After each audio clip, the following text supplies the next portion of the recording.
कृष्ण करुणा सिंधु दीन बंधु जगतपते गोपेश गोपीकांत राधाकांत नमस्ते। मैं विनोद दुबे, विनोद प्रहरी यूट्यूब चैनल के माध्यम से पवित्र पावनी देवभूमि, कर्मभूमि, तपोभूमि, जन्मभूमि, देवभूमि उत्तर प्रदेश से समस्त भाइयों का हृदय से आभार व्यक्त करता हूँ और आप लोगों से निवेदन करता हूँ, आग्रह करता हूँ, प्रार्थना करता हूँ, विनती करता हूँ, गुजारिश करता हूँ कि अगर हमारा यह कार्यक्रम, हमारा यह कार्य आप सबको अच्छा लगे तो आप लोग विनोद प्रहरी यूट्यूब चैनल से जुड़े, धर्म के क्षेत्र में, धर्म के काम में हमारी सहायता करें, हमारे साथ साथ परम पिता परमेश्वर की सहायता करें। तो मैं ग्रामीण क्षेत्र से, गृहस्थ आश्रम से रह करके, घर पे रह करके अपने मुखारबिंद से जो कुछ टूटे फूटे स्वरों से भगवान की चर्चा, भगवान की प्रार्थना, भगवान की वंदना मैं कर रहा हूँ। आप लोग देखिए, अपना आशीर्वाद हमारे देशवासी, हमारे भाई, हमारी माताएं, हमारी बहनें प्रदान करने की कृपा करें। किसी भी समस्या के लिए, किसी भी जानकारी के लिए आप हमारे कमेंट में आप अपनी जिज्ञासा, आप अपनी इच्छा, आप अपनी अभिलाषा, आप अपनी मनोकामना, आप अपनी समस्या, आप अपनी पीड़ा, आप अपना विचार शेयर कर सकते हैं। हम प्रयास करेंगे कि आपकी समस्या का निस्तारण हो। साथियों, इसके अलावा हमारे और भी आप लोगों से जुड़ने का या हमसे संपर्क करने का साधन है। जैसे विनोद प्रहरी यूट्यूबर चैनल का हमने एक पब्लिक ग्रुप बनाया है जो मानवता से संबंधित है। आप लोग उसमें भी सम्मिलित होइए। इंस्टाग्राम है, फेसबुक है, व्हाट्सएप है, ट्विटर है, जो विनोद प्रहरी यूट्यूबर के नाम से चल रहा है। तो जिस प्रकार से हमारे भाइयों की इच्छा हो, हमसे उसी प्रकार से संपर्क कर सकते हैं। ट्विटर से भी आप संपर्क कर सकते हैं, इंस्टाग्राम से भी कर सकते हैं, फेसबुक से, व्हाट्सएप से, यूट्यूब चैनल से। तो आप किसी भी तरह से अपना विचार, अपनी समस्या, अपनी अभिलाषा आप जो है हमें कमेंट कर सकते हैं। अगर आपकी समस्या का निस्तारण हमारे माध्यम से हो जाएगा तो मुझे बड़ी प्रसन्नता होगी। मानवता लाइए, दानवता भगाइए, सेवा परमो धर्म, धर्म की जय हो, धर्म का नाश हो, प्राणियों में सद्भावना हो, विश्व का कल्याण हो। जय हो गंगा मैया की, जय हो गुरुदेव महाराज की, जय हो काशी विश्वनाथ की, जय हो अयोध्यानाथ की, जय हो द्वारिकाधीश की। जय जय श्री सीताराम, हरिओम नारायण, जय श्री कृष्ण। तो भैया जो है बिगर पूछे पाछे जो है बंधु चले जा रहे हैं। तो जब इस प्रकार से बिना पूछे पाछे चले जा रहे थे तो जब उनके लिए विराम लगाया गया कि नहीं आप नहीं जा सकते, तो भैया जो है उनकी आंखें जो है बंधु लाल हो गई और वो इस प्रकार से कहने लगे। 15वें अध्याय में भाग 2 का शेष, मुनियों ने कहा कि अरे हे द्वारपालो, जो लोग भगवान की महती सेवा के प्रभाव से इस लोक को प्राप्त होकर यहाँ निवास करते हैं, यहाँ रहते हैं, वे तो भगवान के समान ही समदर्शी होते हैं। तुम दोनों ने भी उन्हीं में से हो, किंतु तुम्हारे स्वभाव में यह विषमता क्यों? भगवान तो परम शांत स्वभाव हैं, उनका किसी से विरोध नहीं है। हरिओम। फिर यह ऐसा कौन है जिस पर शंका की जा सके? तुम स्वयं कपटी हो, इसी से अपने ही समान दूसरों पर शंका करते हो। भगवान के उदर में यह सारा ब्रह्मांड स्थित है। साथियों, भगवान के उदर में सारा यह ब्रह्मांड स्थित है, इसलिए यहाँ रहने वाले ज्ञानी जन सर्वात्मा श्री हरि से अपना कोई भेद नहीं देखते, बल्कि महाकाश में घटाकाश की भांति उनमें अपना अंतर्भाव देखते हैं। तुम तो देव रूपधारी हो, फिर भी तुम्हें ऐसा क्यों दिखाई देता है जिससे तुमने भगवान के साथ कुछ भेदभाव के कारण होने वाले भय की कल्पना की है? तुम तो इस प्रकार से साथियों कहा कि तुम हो तो इन भगवान बैकुंठनाथ के पार्षद, किंतु तुम्हारी बुद्धि बहुत मंद है। तुम्हारी बुद्धि जो है बहुत मंद है। अतः एवं तुम्हारा कल्याण करने के लिए हम तुम्हारे अपराध के योग्य दंड का विचार करते हैं। तुम अपनी मंद भेद बुद्धि के दोषों से इस वैकुंठ लोक से निकलकर उन पापमय योनियों में जाओ जहां काम, क्रोध, लोभ प्राणियों के ये 3 शत्रु निवास करते हैं। ये तीनों क्या है बंधु? काम, क्रोध, लोभ। यह मनुष्य के पतन का मार्ग है, नाश का मार्ग है। इन 3 चीजों में मनुष्य को नहीं पड़ना चाहिए। हरिओम, राधे राधे। सनकादि के ये कठोर वचन सुनकर और ब्राह्मणों के श्राप को किसी भी प्रकार के शास्त्र समूह से निवारण होने योग्य ना जानकर श्री हरि के वे दोनों पार्षद अत्यंत दीन भाव से उनके चरण जो है पकड़कर पृथ्वी पर भैया क्या कि लेट गए। और वह जानते थे कि उनके स्वामी श्री हरि भी ब्राह्मणों से बहुत डरते हैं। फिर उन्होंने अत्यंत आतुर होकर कहा कि हे भगवान, हम अवश्य अपराधी हैं, अतः आपने हमें जो दंड दिया है वह उचित ही है और वह हमें मिलना ही चाहिए। हमने भगवान का अभिप्राय ना समझकर उनकी आज्ञा का उल्लंघन किया है। इससे हमें जो पाप लगा है वह आपके दिए हुए दंड से सर्वदा धुल जाएगा, खत्म हो जाएगा आपके दंड से। किंतु हमारी इस दुर्दशा का विचार करके यदि करुणावश आपको थोड़ा सा भी अनुताप हो तो ऐसी कृपा कीजिए, ऐसी महिमा कीजिए हरिओम, कि जिससे उन अधमाधम योनियों में जाने पर भी हमें भागवत स्मृति को नष्ट करने वाला मोह ना प्राप्त हो। जय श्री कृष्ण। साथियों, इस प्रकार से कह रहे हैं। इधर जब साधु जनों के हृदय धन भगवान कमलनाभ को मालूम हुआ कि मेरे द्वारपालों ने सनकादि साधुओं का अनादर किया है, तब लक्ष्मी जी के सहित अपने उन्हीं श्री चरणों से चलकर ही वहां क्या किए बंधु, पहुंचे। अरे जिन्हें परमहंस मुनिजन भी ढूंढते रहते हैं, सहज में पाते नहीं। सनकादि ने देखा कि उनकी समाधि के विषय श्री वैकुंठनाथ स्वयं उनके नेत्र गोचर होकर पधारे हुए हैं, आए हुए हैं। उनके साथ साथ पार्षदगण छत्र चमराद लिए चल रहे हैं तथा प्रभु के दोनों ओर राजहंस के पंखों के समान 2 श्वेत चमर डुलाए जा रहे हैं।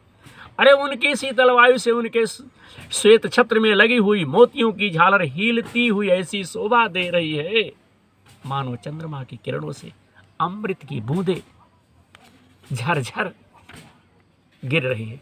इस प्रकार से बंधु, जय श्री कृष्ण। तो प्रभु समस्त सद्गुणों के आश्रय हैं।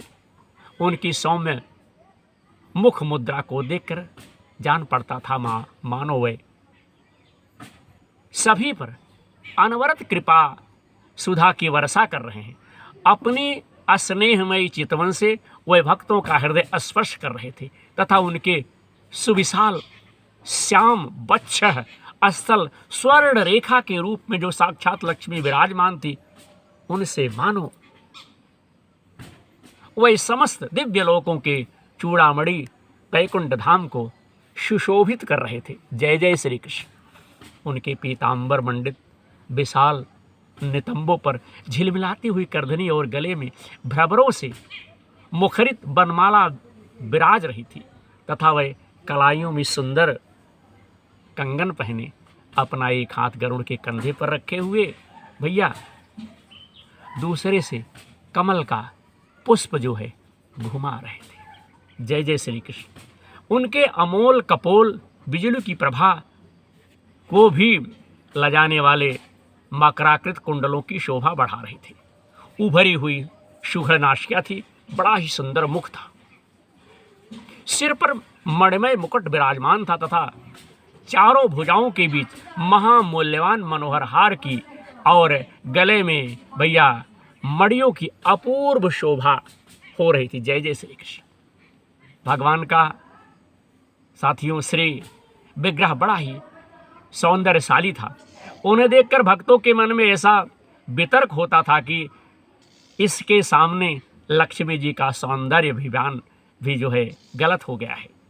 ब्रह्मा जी कहते हैं, देवताओं, अरे इस प्रकार मेरे महादेव जी की और तुम्हारे लिए परम सुंदर विग्रह धारण करने वाले श्री हरि को देखकर सनकादि मुनीश्वरों ने उन्हें सिर झुका करके प्रणाम किया। उन्हें सिर झुका करके क्या किया बंधु? प्रणाम किया। उस समय उनकी अद्भुत छवि को निहारते निहारते उनके नेत्र तृप्त नहीं होते थे। एक एकटक भगवान को देख रहे थे, निहार रहे थे। सनकादि मुनीश्वर निरंतर ब्रह्मानंद में निमग्न रहा करते थे, किंतु जिस समय भगवान कमल नयन के चरण भैया चिन्ह उनके आश्रम में पड़े, बड़ी ही प्रसन्नता हुई, बड़ी ही प्रसन्नता हुई।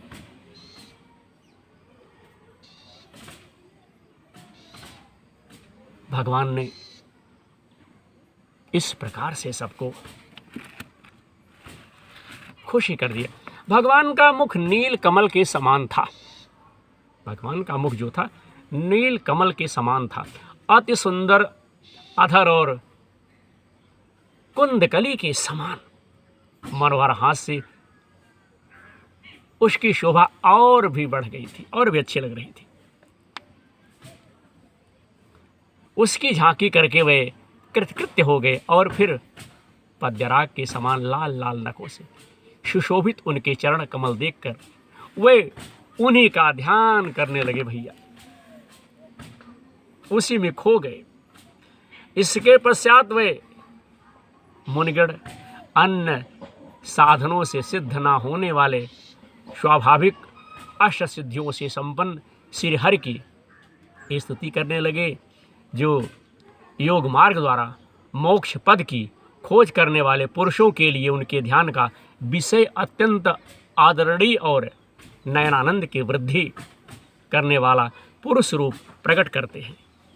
सनकादि मुनियों ने कहा कि हे अनंत, यद्यपि आप अंतर्यामी रूप से दुष्ट चित्त पुरुषों के हृदय में भी स्थिर रहते हैं, फिर भी उनकी दृष्टि से ओझल ही रहते हैं, किंतु आज हमारे नेत्रों के सामने तो आप साक्षात विराजमान हैं। आज हमारे नेत्रों के सामने आप साक्षात विराजमान हैं।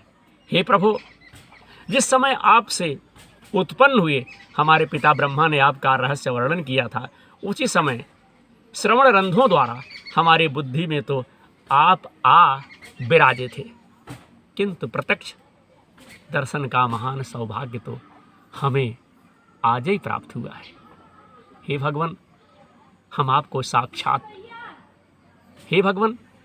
साक्षात परमात्म ही जानते हैं।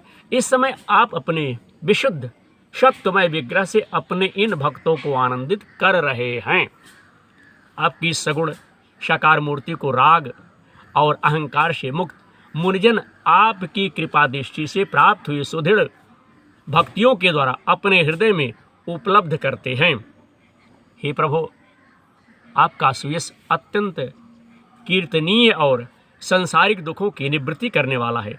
आपके चरणों की शरण में रहने वाले जो महाभाग आपकी कथाओं के रसिक हैं, वह आपके अत्यधिक प्रसाद मोक्ष पद को भी कुछ अधिक नहीं गिनते।